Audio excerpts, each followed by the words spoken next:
Assalamualaikum warahmatullahi wabarakatuh. Innal hamdalillahi nahmaduhu wa nasta'inuhu wa nastaghfiruh wa na'udzu billahi min shururi anfusina wa sayyiati a'malina. Man yahdihillahu fala mudilla lahu wa man yudlil fala hadiya lahu. Asyhadu an la ilaha illallah wahdahu la syarika lah wa asyhadu anna Muhammadan abduhu wa rasuluh. Allahumma salli wa sallim ala nabiyyina wa habibina wa qudwatina wa nabiyyina Muhammadin wa ala alihi wa ashabihi wa man sara ala nahjihi ila yaumiddini, amma ba'd. Kita mulai pertemuan kita ini dengan bersyukur kepada Allah. Di sore hari ini secara khusus Allah Subhanahu wa taala memberikan kenikmatan dan kemudahan kepada kita untuk bisa duduk di tempat yang paling mulia, yaitu Baitullah, salah satu dari rumah Allah Subhanahu wa taala, untuk mengkaji, untuk mempelajari syariat Allah Subhanahu wa taala serta syariat Rasulnya alaihi salatu wassalam melalui sebuah sirah perjalanan Nabi sallallahu alaihi wasallam, yang mana insyaallah melalui perjalanan beliau kita banyak mengambil manfaat, banyak mengambil faidah, karena hakikatnya perjalanan Nabi SAW itu adalah gambaran tentang Islam itu sendiri. Perjalanan hidup Nabi SAW adalah gambaran, terjemahan, penafsiran, penjelasan tentang apa yang Allah turunkan di dalam Al-Quran. Dalam masalah akhlak secara khusus, Allah Subhanahu wa ta'ala di dalam Al-Quran menyebutkan bahwasanya Rasul itu memiliki akhlak yang mulia. Kemudian Aisyah radhiyallahu anha mengatakan, wa kana khuluquhu Al-Quran alaihi salatu wassalam. Kata Aisyah bahwasanya akhlaknya Nabi SAW itu adalah Al-Quran. Apa yang disampaikan oleh Nabi, apa yang dilakukan oleh Nabi, apa yang didiamkan oleh Nabi, apa yang ditetapkan oleh Nabi sallallahu alaihi wasallam, itu semuanya adalah bagian dari penjelasan Al-Quran. Sehingga kita tidak bisa lepas ketika memahami Al-Quran itu dari hadis Nabi sallallahu alaihi wasallam. Ya, dan hadis itu sendiri adalah sirah perjalanan Nabi. Karena yang disebut dengan hadis itu adalah perkataan, perbuatan, ketetapan, kemudian apa yang terkait dengan sifat Nabi dari secara fisik dan juga secara akhlak. Itu kan sirah sebenarnya. Ya, itu adalah perjalanan Rasul sallallahu alaihi wasallam. Ikhwas sekalian yang dirahmati oleh Allah, di akhir pertemuan kita kemarin, ya, kita sampai ke akhir dari cerita Al-Isra wal Mi'raj. Perjalanan Nabi sallallahu alaihi wasallam, ya, yang kurang dari 1 malam, tetapi perjalanan ataupun kisahnya kalau dilakukan oleh orang biasa, pertama pasti tidak mungkin gitu. Kemudian yang kedua, seandainya mungkin pun akan membutuhkan berapa lama waktunya dan berapa biaya yang dikeluarkan. Seandainya sekarang memang benar apa yang disebut astronot, ya, mereka harus ke angkasa, berapa biayanya, dan berapa waktu untuk menyiapkannya, dan berapa lama perjalanan menuju ke sana. Itu masih belum sampai kepada apa yang dituju oleh Nabi SAW ketika Mi'raj. Bahkan di akhir dari perjalanan Mi'raj, malaikat Jibril tidak sanggup untuk menemani Nabi, karena kemarin disampaikan bahwa seandainya Jibril melangkah satu langkah, otomatis beliau akan kebakar. Tetapi keistimewaan yang Allah berikan kepada Nabi kita Muhammad, beliau maju menghadap Allah Subhanahu wa taala. Dan ketika berhadapan dengan Allah, beliau mendapatkan perintah salat. Yang awal perintahnya berapa? 50. Kemudian pada akhir dari perintah salat ini menjadi 5. Tetapi 5 ini sebanding dengan 50 salat. Sekali lagi, ini adalah keistimewaan syariat Nabi SAW untuk umatnya. Kita ini ringan. Kita kalau bertaubat, taubatan nasuha, cukup dengan kita menghadap kepada Allah, menyesali apa yang sudah kita berbuat, berjanji untuk tidak mengulangi, kemudian kita memohon ampun kepada Allah. Jika kita ikhlas betul dari hati kita bahwasanya kita ini mengakui dosa, menyesalinya, gitu kan, berjanji untuk tidak mengulangi, memohon ampun kepada Allah Subhanahu wa taala, niscaya dosa sebesar apapun yang kita lakukan di masa lalu akan diampuni oleh Allah Subhanahu wa taala. Apalagi jika kita iringi dengan air mata yang berderai karena penyesalan. Apalagi kita iringi dengan rasa bahwa kita ini ketika melakukan dosa ini adalah dari kelalaian. Mengakui semuanya. Kita telah lalai, kita telah berbuat zalim. Bagaimana Nabi Yunus ketika ditelan oleh ikan, ikan apa itu? Paus. Di perut paus beliau mengatakan, la ilaha illa anta subhanaka inni kuntu minadh dhalimin. Tidak ada ilah yang berhak untuk diibadahi melainkan engkau. Inni subhanak, maha suci engkau. Inni kuntu minadh dhalimin, sesungguhnya aku termasuk orang-orang yang zalim. Insyaallah dosa seberapapun itu akan diampuni oleh Allah Subhanahu wa taala. Ikhwah yang dirahmati oleh Allah Subhanahu wa taala, setelah perjalanan Isra dan Mi'raj ini selesai, maka akan kita baca apa yang terjadi setelah itu di halaman 34 ya. Kita bacakan dulu. Nazala Jibrilu alaihi salamu. Sudah ketemu ya ikhwah ya? Ala Rasulillahi sallallahu alaihi wasallam ba'da al-Isra'i wal Mi'raji biyaumin liyubayyina lahu awqatas salawatil khamsi. Nazala, turun.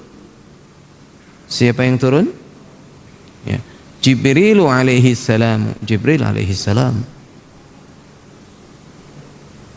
ala Rasulillahi sallallahu alaihi wasallam. Kepada siapa? Rasul sallallahu alaihi wasallam. Jibril menemui Rasul ba'dal Isra'i wal Mi'raji biyaumin, satu hari setelah kejadian Isra dan Mi'raj. Jibril turun menemui Nabi sallallahu alaihi wasallam sehari setelah peristiwa Isra dan Mi'raj. Untuk apa? Liyubayyina lahu, untuk yubayyina, menjelaskan, lahu, kepadanya, awqatas salati, waktu-waktu salat, al-khamsi, yang 5.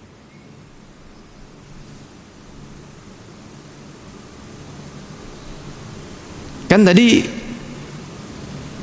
Nabi SAW ketika Mi'raj diperintahkan untuk salat 5 waktu. Di situ Allah belum menjelaskan tata caranya. Maka melalui Jibril Allah Subhanahu wa taala mengajarkan tata caranya. Kalau kita salat, ya, kemudian membaca hadis-hadis Rasul sallallahu alaihi wasallam yang mengajarkan kepada kita tentang tata cara salat, waktu-waktu salat, ya, maka kita tahu caranya yang benar. Sementara di sana ada sebagian kelompok yang mencukupkan diri dengan Al-Quran, disebut dengan kelompok Al-Quraniyun, orang-orang yang mengikuti Al-Quran. Namanya sih bagus, tetapi di balik nama itu, ya, adalah keburukan. Mengapa keburukan? Karena mereka mencukupkan diri dengan Al-Quran dan tidak merujuk kepada Al-Hadis. Nah, kalau tidak merujuk kepada Al-Hadis, ketika diperintahkan sholat, mereka hanya berpegang kepada Al-Quran, kan? Bagaimana sholatnya? Tentu jawabannya, ya, tidak tahu. Mesti akan memakai pemahaman siapa itu sholatnya. Terus waktunya, ya kan? Nah, inilah dijelaskan oleh Nabi Sallallahu Alaihi Wasallam setelah diajarkan oleh Jibril pasca Isra dan Mi'raj. Kemudian kita lanjutkan dulu sampai selesai membaca ini, kemudian akan kita jelaskan riwayat-riwayat yang terkait dengan ini semua. Furidatis salatu atau furidatis salawati al-khamsu, afwan, furidatis salawatul khamsu, ya, furidatis salawatul khamsu fil Isra'i wal Mi'raji rak'ataini. Furidatis salawatul khamsu fil Isra'i wal Mi'raji rak'ataini likulli salatin illa al-maghriba kanat 3 raka'atin. Apa artinya? Furidatis salawatul khamsu. Furidat artinya diwajibkan. Apa yang diwajibkan? As-salawatul khamsu. Apa as-salawatul khamsu? Salat 5 waktu. As-salawat itu salat, al-khamsu itu 5. Salat yang 5. Fil Isra'i wal Mi'raji, pada saat Isra dan Mi'raj, rak'ataini, 2 rakaat.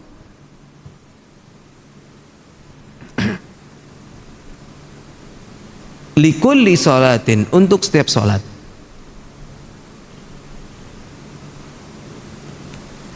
Pada saat Isra Mi'raj, salat 5 waktu, diwajibkannya berapa rakaat?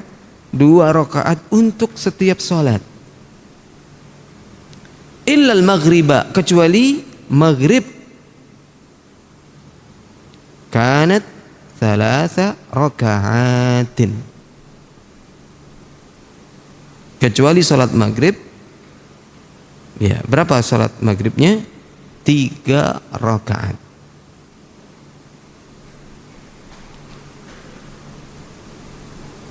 Jadi salat apa aja? Zuhur 2 rakaat, asar 2 rakaat, maghrib 3 rakaat, isya 2 rakaat, subuh 2 rakaat.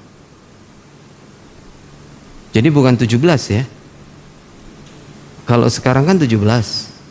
Berarti awalnya bukan 17. Berapa? 13. 13 ya? Iya kan? 2 kali 4 berapa? 8. Oh 11 ya? Iya 11. Oke. Baik, berikutnya, kanat al-qiblatu ila baitil maqdisi. Kanat al-qiblatu ila baitil maqdisi.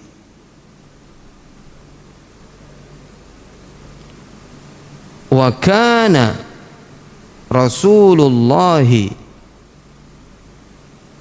idza shalla ja'ala al-ka'bata baina yadayhi.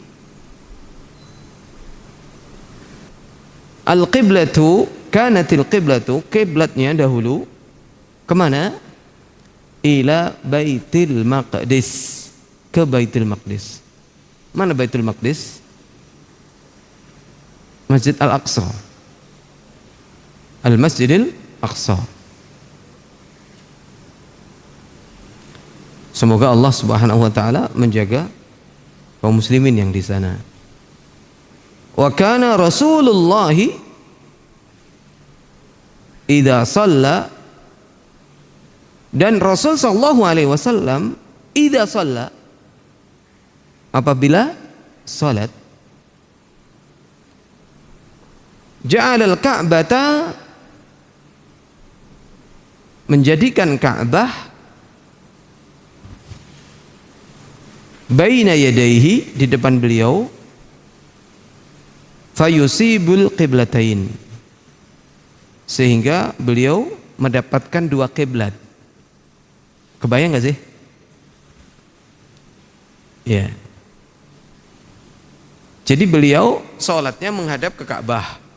Dengan menghadap ke Ka'bah itu, beliau mencari arah, mana arah Baitul Maqdis, Masjidil Aqsa. Misalkan ini Ka'bah, Masjidil Aqsa di sana.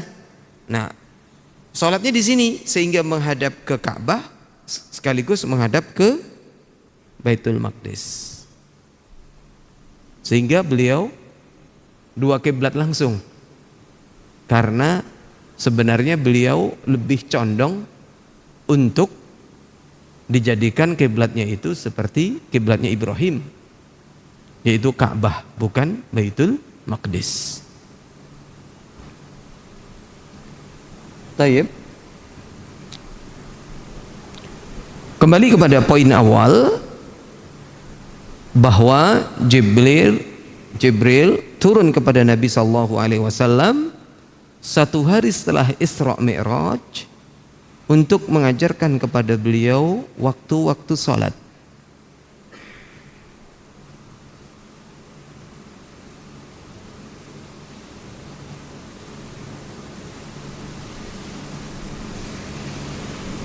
Lamma asbaha ar-rasulu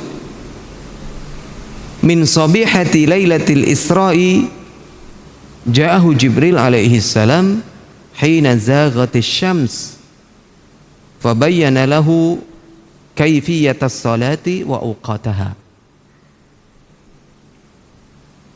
Ya, di keesokan harinya setelah beliau melakukan perjalanan Isra dan Mi'raj di malam harinya, Jibril mendatangi Nabi sallallahu alaihi wasallam ketika matahari tergelincir. Apa maksud matahari tergelincir itu? Matahari itu kan kalau siang hari ya, itu ada saatnya tepat di atas kepala kita. Cirinya adalah bayangan itu tidak ke barat dan juga tidak ke timur, persis di bawah kita. Panas-panasnya itu ya. Nah, kemudian Nabi SAW didatangin oleh Jibril ketika matahari sudah bergeser sedikit ke barat, sehingga bayang-bayang sudah mulai nampak di bagian timur ya kita. Apabila kita sedang berdiri, itu disebut dengan matahari tergelincir.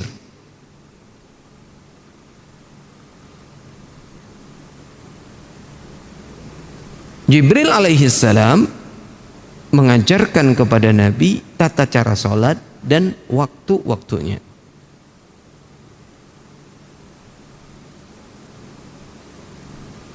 Rasul sallallahu alaihi wasallam ya, memerintahkan agar para sahabatnya dipanggil dengan mengatakan as-salatu jami'ah. Ini kejadiannya sebelum hijrah apa setelah hijrah? Sebelum hijrah kan? Ya, sebagai hiburan.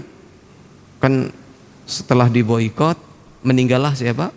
Khadijah. Setelah meninggallah Abu Thalib apa Khadijah dulu? Hah? Abu Thalib dulu apa Khadijah dulu?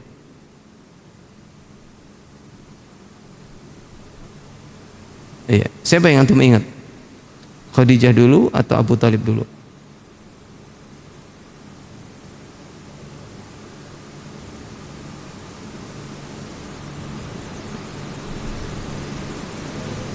Abu Thalib dulu.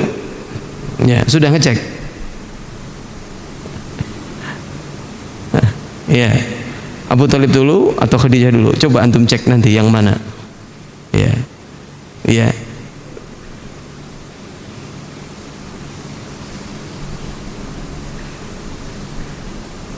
Udah ketemu Khadijah dulu, Abu Thalib dulu. Nggak jauh kok dari apa yang kita baca.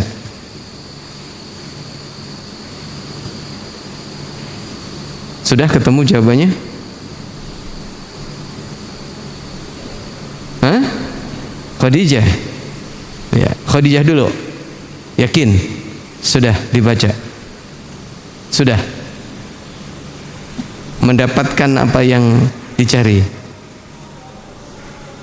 Sepakat Khadijah dulu? Baru satu orang yang jawab.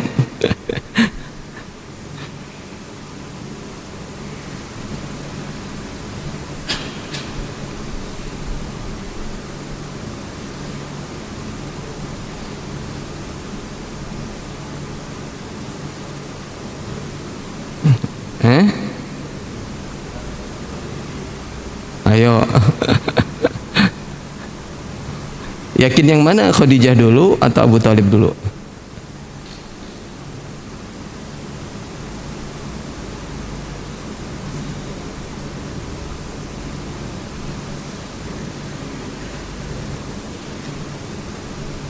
Iya.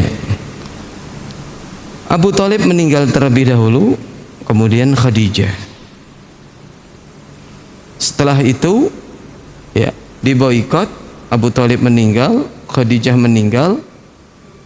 Kemudian hiburan bagi Nabi SAW ketika Isra dan Mi'raj. Ya. Jadi kejadiannya adalah sebelum hijrah. Sehingga ini sekaligus sebagai bantahan kata Al-Hafidh Ibnu Hajar di dalam Fathul Bari, ya, sebagai bantahan terhadap orang yang mengatakan bahwa waktu sholat itu dijelaskan setelah hijrah. Yang benar adalah sebelum hijrah waktu sholat itu dijelaskan. Ya. Nabi SAW meminta untuk dikumpulkan para sahabatnya dengan mengatakan as-salatu jami'ah. Mengapa tidak memakai adzan? Karena syariat adzan belum ada. Jadi syariatnya itu sholat dulu baru adzan. Diturunkan syariatnya. Gitu. Ya. Jadi pada saat itu as-salatu jami'ah. Fajtama'u fasalla bihi Jibril. Ya. Ketika di as-salatu jami'ah, as-salatu jami'ah, orang-orang kumpul, kemudian Jibril salat mengimami Nabi,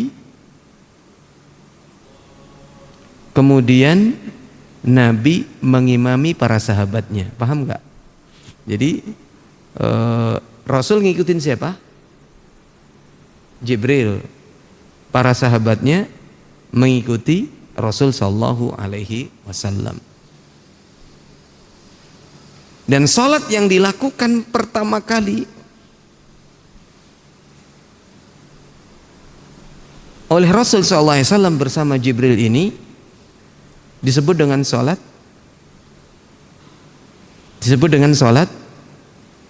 subuh, zuhur, asar, maghrib, isya. Zuhur. Kan ketika kapan tadi datangnya? Matahari tergelincir ke arah barat, ya, barat. Baratnya sono ya. Jadi misalkan ini atas ke arah barat. Ya. Itu waktu zuhur. Sehingga salatnya disebut dengan salat zuhur. Mengapa disebut dengan salat zuhur? Li'annaha awwalu salatin dhaharat. Karena salat pertama kali yang muncul, yang nampak. Ya kan, salat zuhur kan pertama kali. Au li'annaha fu'ilat inda qiyamidz dhahirah. Atau karena ya, disebut dengan waktu zuhur karena ketika matahari tergelincir ke arah barat. Waktu dhahirah, waktu tergelincirnya matahari ke arah barat. Rawal Imam Ahmadu fi musnadihi wal Hakim bi sanadin sahih an Jabir bin Abdullah anna an-nabiyya sallallahu alaihi wasallam ja'ahu Jibril faqala qum fasallih fasallat dhuhra hina zalat asy-syams. Imam Ahmad bin Hanbal meriwayatkan di dalam musnadnya,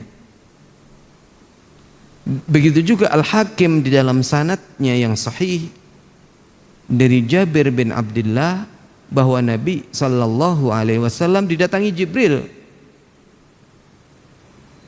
Kemudian Jibril mengatakan kepada Nabi, "Qum fasallih." Berdirilah dan salatlah. Fasallat dhuhra hina zalatis syamsu. Beliau melaksanakan salat duhur ketika matahari tergelincir. Kalau matahari pas di atas kita, bayangan ada di bawah kita, itu dilarang salat. Jadi larangan waktu salat itu kapan? Matahari di atas kita, persis itu dilarang salat. Kalau lagi persis-persis itu jangan salat duhur, ditunggu sampai tergelincir. Ya.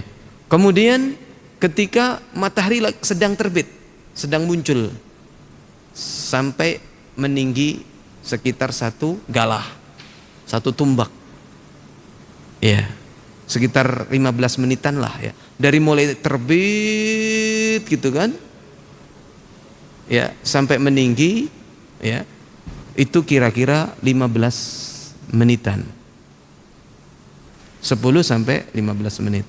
Kemudian ketika matahari terbenam, lingkarannya itu mulai mulai turun, ya, sampai betul-betul lingkarannya hilang. Kalau belum hilang belum boleh sholat. Itu larangan sholat ya. Oke. Nah di sini qum fasalli Fa shalat dhuhra hina zalatis syamsu. Nabi salat zuhur ketika matahari tergelincir. Thumma ja'ahul asru. Kemudian Jibril datang lagi di waktu asar. Faqala qum fasallih. Jibril mengatakan kepada Nabi, qum, berdirilah, fasallih, dan salatlah. Fasallal asra, Nabi salat asar hina sara dhillu kulli syai'in mithluhu.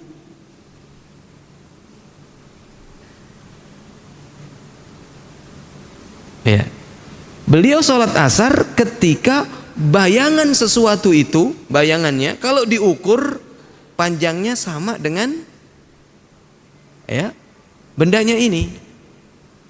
Matahari di sebelah barat, maka di mana bayangannya muncul? Di sebelah timur. Nah, bayangan ini kalau diukur panjangnya sama dengan panjang benda yang aslinya. Itu salat apa? Salat asar. Au qala sara dhilluhu mithluhu, atau dikatakan bayangannya itu sama dengan bendanya. Thumma ja'ahul maghrib. Jadi Jibril ngajarin setiap kali waktu sholat tiba, Jibril datang. Thumma ja'ahul maghrib. Kemudian Jibril mendatangi Nabi lagi di waktu maghrib. Qum fasallih. Berdirilah dan sholatlah. Fasalla hina wajabatis syamsu. Nabi sholat maghrib ketika matahari sudah tenggelam.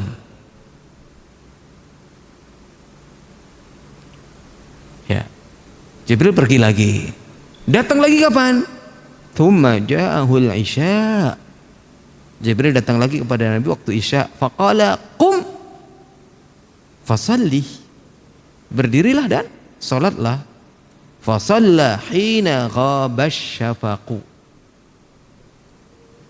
Kemudian Nabi salat isya ketika syafaqnya hilang. Syafaq itu cahaya merah. Saya yakin antum semuanya pernah melihat cahaya merah ketika selesai sholat maghrib di sebelah barat. Pernah lihat belum? Pernah lah. Masa sih belum seumur-umur? Itu mungkin kekurangan kita karena kita terlalu mengandalkan jam. Musibah itu. Ya.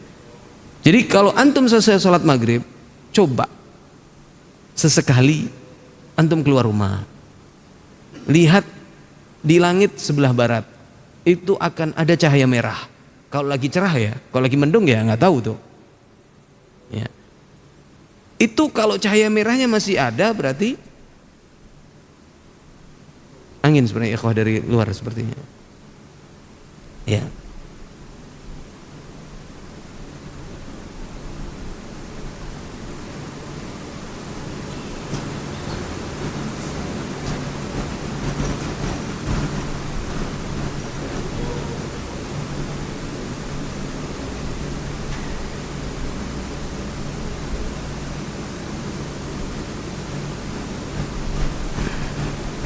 Atau kita tampilkan saja ininya ya. Oke. Semoga nampak. Loh kok jadi salah pencet. Oke.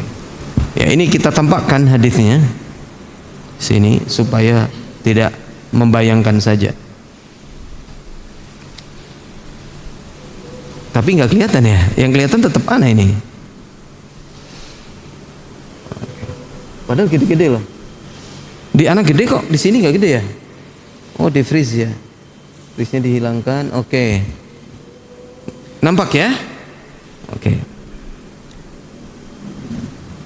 Sampai isya tadi ya. Fa shalla hina ghaba syafaq. Nabi salat ketika syafaqnya sudah hilang. Syafaq tadi apa? Cahaya merah. Thumma ja'ahul fajru. Nabi pergi lagi, kemudian datang lagi kapan? waktu fajar. Faqala qum fasalli, berdirilah dan salatlah. Fasalla hina baraqal fajru, kemudian beliau salat pada saat terbit fajar. Au qala hina sata'al fajru, sama artinya, ketika matahari ketika fajar terbit. Ya. Thumma ja'ahu fil ghadi lidzuhri. Jadi selesai itu ya, 5 waktu selesai ya. Itu di satu hari setelah Nabi Isra Mi'raj. Kemudian esoknya datang lagi. Di hari yang kedua datang lagi. Untuk apa? Ngajarin waktu sholat. Berbeda dengan yang sebelumnya. Thumma ja'ahu fil ghadi lidzuhri. Kemudian datang lagi besoknya di waktu zuhur. Faqala kum fasalli. Ngomongnya lagi itu lagi. Berdirilah dan salatlah. Fasalla dhuhra hina sara dhillu kulli syai'in mithluhu. Kemudian salat zuhur ketika bayangan sama panjangnya dengan benda aslinya. Paham gak ini? Tadi di hari pertama salat zuhurnya kapan? Matahari tergelincir.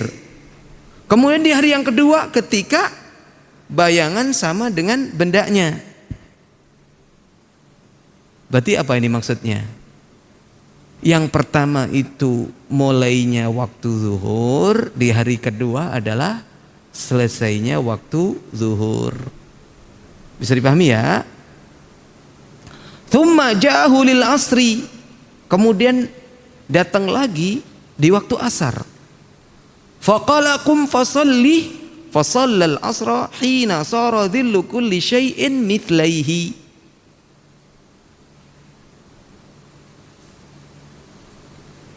Bisa dipahami?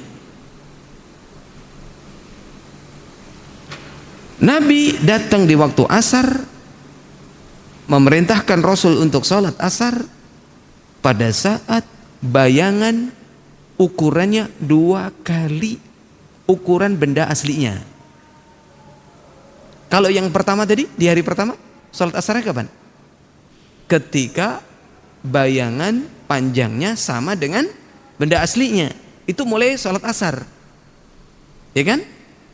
Nah sekarang akhir sholat asarnya ketika bayangan ukurannya 2 kali lipat bayangan, ya ukurannya sama dengan 2 kali lipat dari benda aslinya.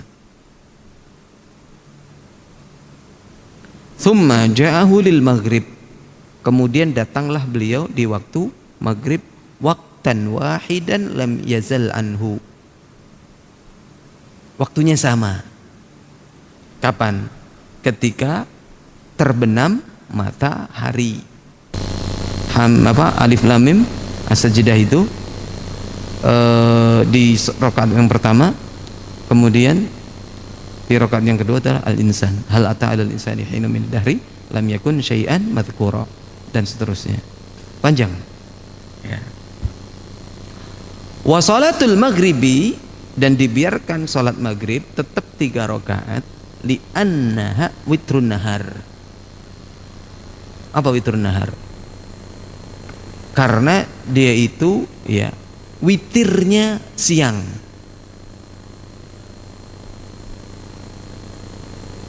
Witir itu artinya apa? Ganjil. Salat yang berjumlah ganjil di siang hari sebagai penutup hari.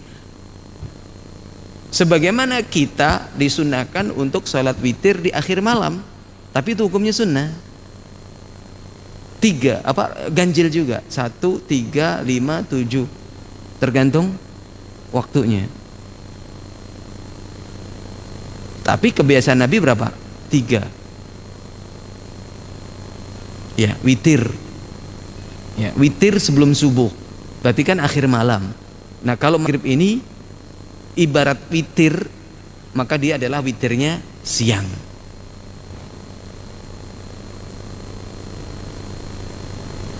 Oke. Sekarang ke poin yang ini nih. Yang ketiga, kanatil qiblatu ila Baitil Maqdis. Awalnya kiblat itu kemana? Ke Baitul Maqdis, ke Al-Masjid Al-Aqsa. Wa kana Rasulullah sallallahu alaihi wasallam idza shalla ja'ala al-Ka'bata baina yadayhi fayusibul qiblatain. Dan Rasul sallallahu alaihi wasallam salat, ketika salat menjadikan Ka'bah di depan beliau, tapi menghadapnya kemana? Ke Masjidil Aqsa, sehingga beliau mendapati dua kiblat.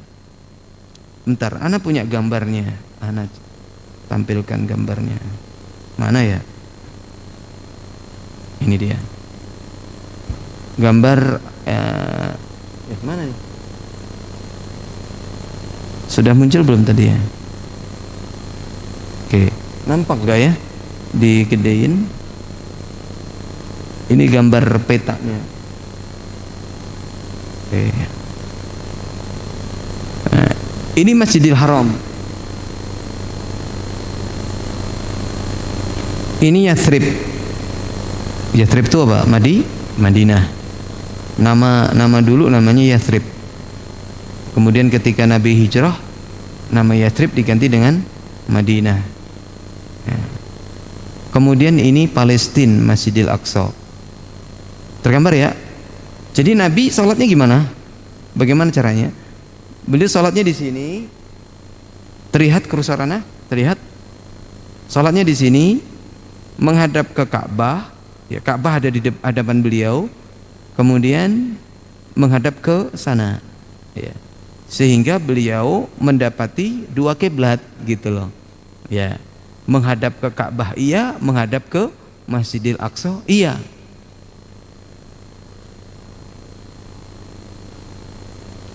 Bisa dipahami ya? Ya, ini ada Khaybar, ada Tabuk, ya, ada Jeddah di sini, ya.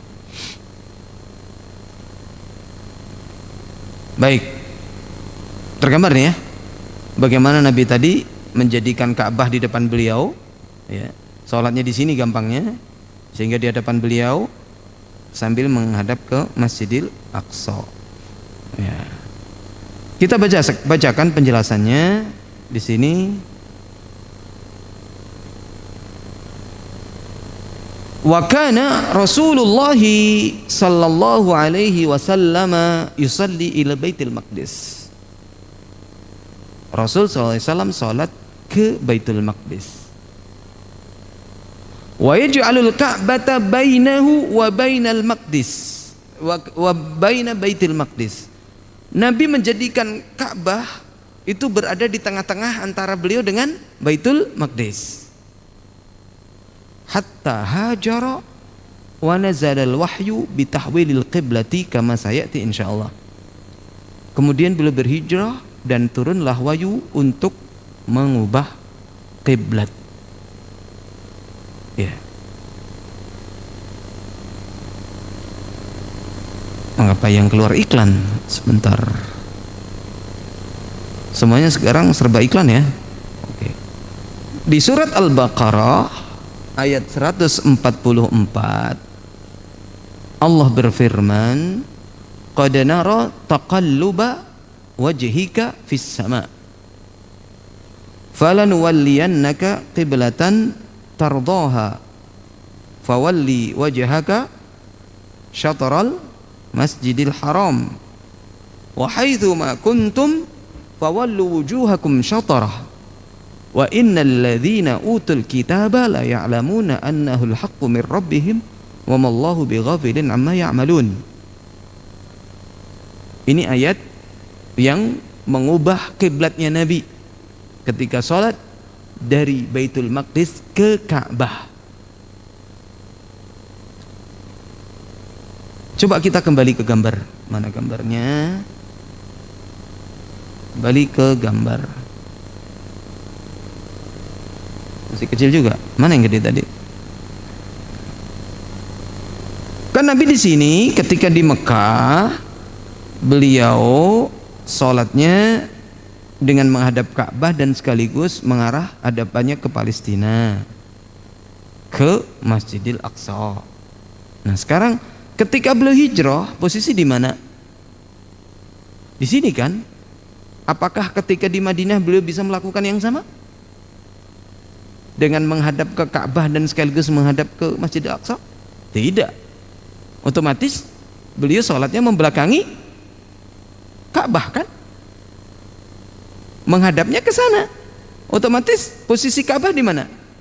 Di belakang beliau, betul? Sehingga di Madinah itu ada satu masjid dia disebut dengan Masjid Qiblatain. Mengapa? Ketika diturunkan ayat tentang diubahnya kiblat yang awalnya ke Palestina ke Masjidil Aqsa, diubahlah ke Mekah, ke Masjidil Haram. Berarti berubahnya berapa derajat? 180, bukan 360 ya. Kalau 360 kan balik lagi. Kan orang suka salah. Berbalik 360 derajat. Loh, balik lagi dong. 180 derajat. Ya, jadi afwan, begini ya. Awalnya misalnya ke sana gitu ya, ke Masjidil Aqsa. Kemudian suruh muter gini. Nah, itu peristiwanya sedang sholat. Terus disampaikan bahwasanya kiblatnya sekarang diubah ke Masjidil Haram. Langsung dalam posisi sholat langsung berubah posisi. Ya. Langsung berubah posisi. Tidak membatalkan sholat, bukan, tetapi memutar arah saja. Gitu. Oke, ya. Apa kata Allah di sini? Qad nara taqalluba wajhika fis sama. Kami melihat wajahmu wahai Muhammad sering menengadah ke langit. Begini. Memohon kepada Allah Subhanahu wa taala agar kiblatnya enggak ke sana gitu loh.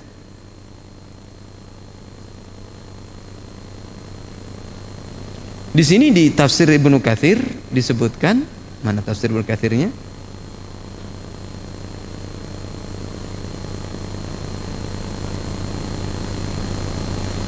Ya, disebutkan di sini bahwa kana awwalu ma nusikha minal Qur'ani al-qiblah. Awwalu ma nasakha minal Qur'ani al-qiblah. Ya. Pertama kali yang dihapus dari Al-Qur'an adalah masalah kiblat. Jadi ada nasikh dan mansukh itu ya. Dalam syariat itu ada yang nasikh, ada yang penghapus dan ada yang dihapus. Termasuk kiblat.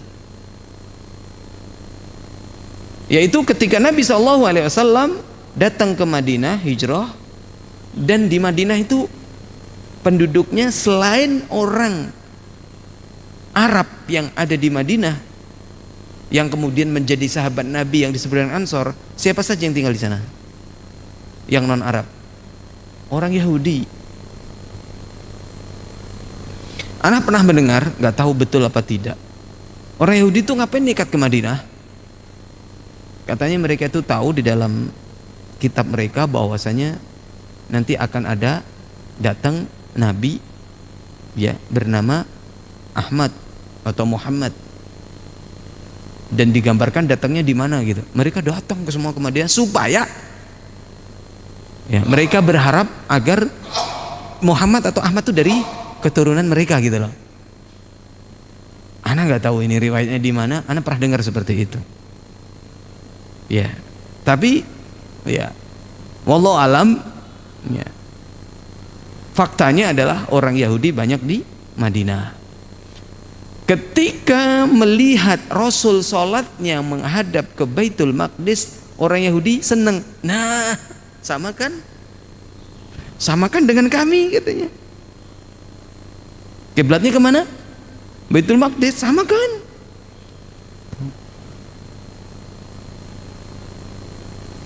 Nabi menghadap ke kiblatnya ke mana? Masjidil Aqsa ini ya kurang lebih berapa ya? Antara 3 sampai 9 bulan. Ya, antara 3 sampai 9 bulan. Enggak sampai 1 tahun. Beliau berada di Madinah menghadap ke mana? Ke Masjidil Aqsa. Kemudian beliau berdoa, qad nara taqalluba wajhika fis sama, dan kami melihat wajahmu wahai Muhammad menengadah ke langit, memohon untuk diubah kiblatnya ke kiblatnya siapa? Ibrahim, yaitu Al-Masjidil Haram. Kemudian Allah mengatakan, ya, qad nara taqalluba wajhika fis sama falanuwalliyannaka qiblatan tardaha. Ya, maka akan kami palingkan kamu, maka kami akan arahkan kamu sesuai dengan kiblat yang kamu inginkan. Fawalli wajhaka syatral masjidil haram, maka arahkan wajahmu ketika salat ke arah mana? Al masjidil haram. Wa haitsu ma kuntum fawallu wujuhakum syatrah, dan dimanapun kamu berada maka arahkan wajahmu ke Masjidil Haram, bukan di Madinah aja, dimanapun. Wa innal ladzina utul kitaba la ya'lamuna anna al-haqqu min rabbihim, dan orang-orang yang diberikan Alkitab kepada mereka dari Yahudi Nasrani itu mengetahui bahwasanya itu adalah kebaikan dari kebenaran dari Rabb mereka. Wa mallahu bighafilin amma ya'malun, Allah itu tidak lupa, tidak lalai dari apa yang mereka lakukan. Di Suriname, kita tahu ya Suriname ya. Di mana sih Suriname? Di Belanda ya? Amerika Latin, bukan di Belanda. Yang nenek moyang kita, yang orang-orang Jawa di Amerika Latin ya, bukan di Belanda ya, Suriname. Itu kebanyakan nenek moyang kita dibawa ke sana, dan banyak yang Muslim. Itu mereka sholatnya sebagiannya, jadi di sana ada 2 masjid dengan kiblat yang berbeda.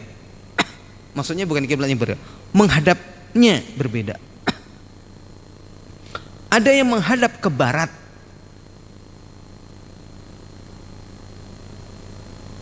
terus posisi Suriname yang tadi disebut oleh Amerika Latin, tata ikhwah tadi, Amerika Latin, posisinya sebelah mananya Saudi? Sebelah barat Saudi atau sebelah utaranya Saudi? Sebelah barat ya. Jadi ada di sana itu masjid yang arah masjidnya berlawanan. Yang satu kalau masuk ke masjid itu sholatnya menghadap ke barat. Mengapa? Karena orang-orang yang dibawa ke sana memahami bahwasanya yang disebut dengan sholat itu yang menghadap ke barat. Nah yang satunya lagi bukan, namanya sholat itu menghadap ke kiblat. Karena posisi, semoga anak nggak salah, Suriname itu ada di barat Saudi, otomatis menghadapnya kemana sholatnya? Ke timur. Dan itu ada sampai sekarang, ada masjidnya. Itu karena apa itu? Ya, karena kesalahpahaman. Jadi sholatnya bukan menghadap ke barat, tapi menghadap ke kiblat. Coba kalau kita lihat gambar tadi, kalau sesuai dengan hukum peta, maka utara mana ini? Hukum peta itu atas. Coba ketika di Madinah, sholat menghadap kemana? Ke Masjidil Haramnya. Ke Masjidil Haram, ke selatan. Iya enggak? Betul? Ya. Jadi bukan arah mata anginnya, tetapi di manakah arah kiblat itu berada. Dan sekarang dengan canggihnya ada alat untuk memastikan bahwasanya kita ini menghadap ke kiblat atau tidak. Nah, itu bantuan bisa digunakan. Kalau tidak ada bantuan, ya kita bisa bertanya kepada orang sekitar di situ, kalau sholat menghadap kemana. Untuk tepat persisnya itu kita tidak diwajibkan. Kalau diwajibkan, wah, kalau kita salah sedikit sudah, la yukallifullahu nafsan illa wus'aha. Tapi dengan adanya alat, ya membantu. Walaupun alat itu ya tidak segala-galanya. Bisa jadi suatu saat alat itu salah. Kadang kita membandingkan 3 HP itu kadang beda. Jadi koordinatnya beda gitu loh. Nah, berarti kita kalau mengandalkan alat juga satu-satunya ya salah. Makanya kalau kita mengandalkan jam, setiap masjid jamnya berbeda. Kecuali jam HP, barangkali itu sama itu. Ya. Ya enggak? Dan terus pergeseran kan matahari itu kan begitu. Maka jam itu jangan segala-galanya kita andalkan juga untuk melaksanakan sholat. Kalau kita kembali dengan apa yang tadi diajarkan oleh Nabi itu bagus. Ana dulu ingat di tahun 1998, ana di Magetan, sebuah kampung di Magetan, ana nama kampungnya lupa. Itu ada teman kalau mau azan itu nunggu fajar, bukan berdasarkan waktu, tapi nunggu fajar terbit baru azan. Kemudian kalau zuhur ngukur. Kemana ya? Udah kelincir udah. Waktu asar ngukur juga. Antum kenal Ustadz Ja'far Umar Thalib? Pernah dengar? Dulu di kampung itu didatangi oleh Ustadz Ja'far Umar Thalib. Kampung itu bukan kampung anak lagi ke situ aja. Nah, pas anak lagi di situ, Ustadz Ja'far diundang untuk mengisi. Nah, anak ikut ngaji ke beliau sekali-kalinya ngaji ke beliau. Tahun 1998. Ngaji ke Ustadz Ja'far Umar Thalib. Ya. Kemudian beliau mau diantar ke pesantren beliau, nama pesantrennya ana lupa ya. Ana lupa. Itu nama kampungnya ana tahu, Degolan. Nama kampungnya Degolan, sehingga disebut dengan pesantren Degolan atau pondok pesantren Degolan. Orang Jawa tuh begitu, nyebut nama sekolah, nama pesantren itu bukan nama aslinya. Jadi Gontor itu namanya bukan Gontor, nama pesantrennya Darussalam. Cuman karena orang sono menyebutnya bukan nama, tapi nama kampungnya Gontor. Gitu. Ya, begitu. Hampir semuanya begitu. Iya. Orang-orang sekarang sudah mulai berubah, Darussalam. Tapi orang sono susah, Gontor aja namanya. Dan pesantren sekitarnya juga sama, disebutnya dengan nama kampungnya, bukan Gontor aja. Ya. Karena tadi sampai mana? Kok jadi ke situ? Lupa nih. Iya, Ja'far Umar Thalib tadi ya. Pas Ustadz Ja'far Umar Thalib selesai taklimnya itu ba'da zuhur. Mau diantar itu salat asar. Udah waktu asar belum? Nah, salah seorang ikhwah itu ada yang mengatakan ngukur. Oh, sudah waktunya asar. Salat. Pakai ukuran itu. Adzan, salat, langsung mengantarkan Ustadz Ja'far Umar Thalib. Dan ana pernah ikut nganterin. Nah, jadi judulnya ana pernah satu mobil dengan Ustadz Ja'far Umar Thalib tahun 1998. Tentu jauh sebelum ada namanya Laskar Jihad. Ada Laskar Jihad itu tahun 2000. Berapa tahun? 2 tahun berikutnya ya. Ana sudah di Lipia dan sudah yang ya sekali-kalinya ngaji di Ustadz Ja'far itu kan. Dan sudah lama juga enggak ngaji ke beliau dan juga sudah enggak inilah gitu ya. Udah jauh udah ya. Udah lama lah gitu ya. Ya. Itu 2 tahun berikutnya muncullah Laskar Jihad. Anak kaget, Laskar Jihad siapa? Ustadz Ja'far. Ustadz Ja'far Umar Thalib. Ya. Waktu itu di GBK ya, itunya. Anak nggak ikut. Oke. Baik.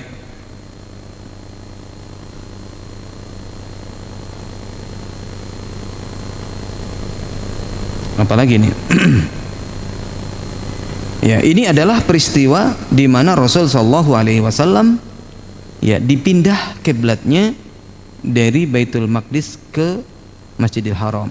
Rawal Imam Ahmad fi musnadihi bi sanadin sahih ala syarti syaikhain, ala syarti syaikhain, bukan sahih, ala syarti syaikhain an Ibni Abbas radhiyallahu anhuma qala kana Rasulullah sallallahu alaihi wasallam yusalli wa huwa bi Makkah nahwa Baitul Maqdis wal Ka'batu baina yadayhi wa ba'da ma hajara ila al Madinati 16 syahran thumma surifa ila al Ka'bati.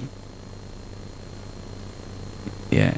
Imam Ahmad di dalam musnadnya dengan sanad sahih sesuai dengan persyaratan Bukhari dan Muslim dari Ibnu Abbas radhiyallahu anhuma qala kana Rasul sallallahu alaihi wasallam yusalli, beliau salat wa huwa bi Makkah, pada saat di Makkah, nahwa Baitul Maqdis, menghadap ke Baitul Maqdis, ke arah Baitul Maqdis, wal Ka'batu baina yadayhi, Ka'bah diposisikan oleh beliau di depannya. Wa ba'da ma jara ilal Madinati, dan setelah hijrah ke Madinah, 16 syahron, berapa 16 bulan, thumma surifa ilal Ka'bati, kemudian ya beliau dialihkan kiblatnya ke Ka'bah.